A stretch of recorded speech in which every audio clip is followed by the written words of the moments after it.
Bienvenidas y bienvenidos a esta exploración a fondo. Hoy nos metemos de lleno en la historia oscura de Ed Gein, el conocido como carnicero de Plainfield. Tenemos bastante material que detalla su vida, sus crímenes, crímenes terribles, y el legado cultural que dejó. Exacto.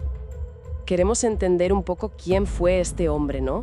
¿Qué horrores cometió y por qué su figura, a pesar de que solo se le confirmaron 2 asesinatos, pues acabó inspirando a personajes tan icónicos del cine de terror? Sí, sus actos macabros dejaron una huella indeleble. Totalmente. Vamos a ver los hechos clave, desde esa infancia tan aislada, con la madre opresora, hasta, los descubrimientos en la granja, que son espeluznantes, y esa influencia cultural posterior. La gran pregunta es, ¿qué le llevó a profanar tumbas y a crear esos objetos con restos humanos? Pues empecemos por el principio, por sus orígenes. Edward Gein nació en 1906 en Wisconsin. Creció muy aislado en una granja cerca de Plainfield, bajo el dominio total de su madre, Augusta. Una mujer, sí, fanáticamente religiosa y muy controladora. Le metió en la cabeza un miedo atroz al mundo exterior. Y sobre todo a las mujeres. Las veía como la fuente del pecado, ¿no? Exacto.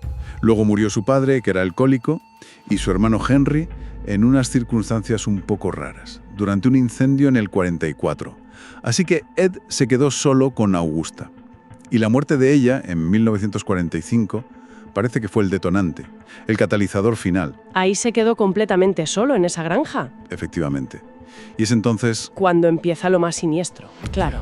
Entre 1947 y 1957 empezó a exhumar cadáveres. Sí, de mujeres, de cementerios cercanos. Se calcula que al menos 9. 9 cuerpos. Pero lo realmente espeluznante, lo que pone los pelos de punta, es lo que hacía después. Se llevaba los cuerpos o trozos a la granja y usaba la piel, los huesos, para fabricar cosas. Objetos difíciles de imaginar, la verdad. ¿Cómo qué, por ejemplo? Pues máscaras hechas con caras humanas, lámparas con huesos, cuencos hechos con cráneos, un cinturón de pezones, incluso un chaleco de piel humana. Madre mía, es que es difícil hasta visualizarlo. Totalmente. Y demuestra hasta qué punto había deshumanizado a sus víctimas, ¿no? Las veía como material, nada más. Y todo este horror que estaba oculto salió a la luz en noviembre del 57. Desapareció Bernice Worden, la dueña de la ferretería del pueblo. Sí, y la investigación llevó enseguida a la granja de Gein. ¿Y qué encontraron allí? Pues un escenario dantesco. El cuerpo de Bernice Worden decapitado, eviscerado, colgado como un animal. ¡Qué horror! Pero había más. Una colección de restos humanos. Cabezas usadas como trofeos, órganos en jarras, muebles hechos con huesos. Y lo más perturbador, la prueba de otro asesinato, el de Mary Hogan, que había desaparecido en 1954. Había usado su cara para hacer una máscara. Increíble. Y también encontraron ese famoso traje completo de piel de mujer que comentábamos antes. Los policías describieron un olor insoportable en la casa, como de matadero. Me imagino el impacto en Plainfield y en todo el país. Fue inmediato, claro. Uf, tremendo. Le pusieron el mote de El carnicero de Plainfield, estigmatizaron al pueblo entero. Su coche incluso se subastó, ¿no? Y se exhibió como una atracción de feria. Sí, una cosa muy morbosa. Y la granja, antes de que ardiera en un incendio sospechoso en el 58, pues era un ir y venir de curiosos. ¿Y qué dijo la psiquiatría de todo esto? Bueno, se le diagnosticó esquizofrenia paranoide, posiblemente también un trastorno esquizoide. Se habla mucho de un fetichismo transvestista muy extremo.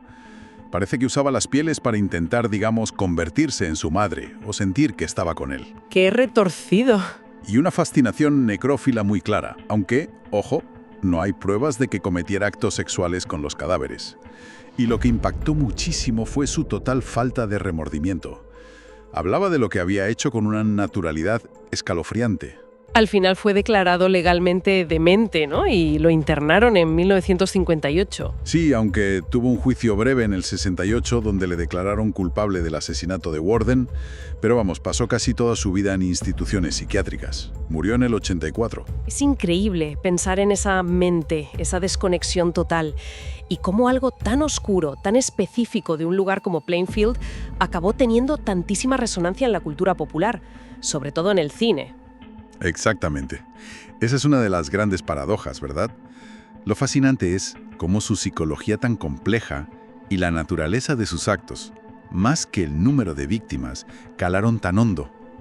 Lo que impactó de verdad no fue tanto cuántos mató, sino la profanación de lo humano, esa mezcla aterradora de lo cotidiano, lo doméstico, la granja, la relación con la madre, con lo monstruoso. Ese es el Brisbe, el filón que explotó el cine. ¿Y cómo se tradujo eso en personajes concretos? ¿Puedes darnos ejemplos? Pues mira, inspiró directamente a figuras clave del terror. Norman Bates en Psicosis, por ejemplo. Esa relación tan tóxica con la madre. Claro, la figura materna dominante. Exacto. Luego, Leatherface en La Matanza de Texas. Las máscaras de piel humana, ese horror rural que recordaba a la granja de Gain. Sí, sí.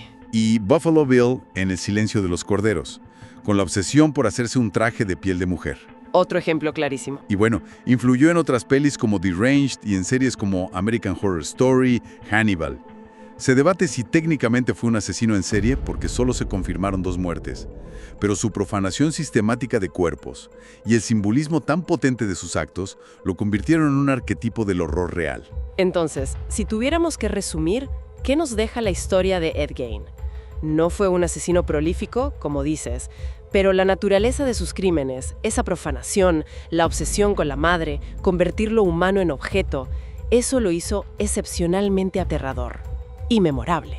Sin duda, su caso sigue fascinando porque toca fibras muy sensibles, miedos muy profundos, el mal que puede esconderse en lo cotidiano, el poder destructivo de una madre tóxica, la violación del tabú de la muerte, del respeto al cuerpo.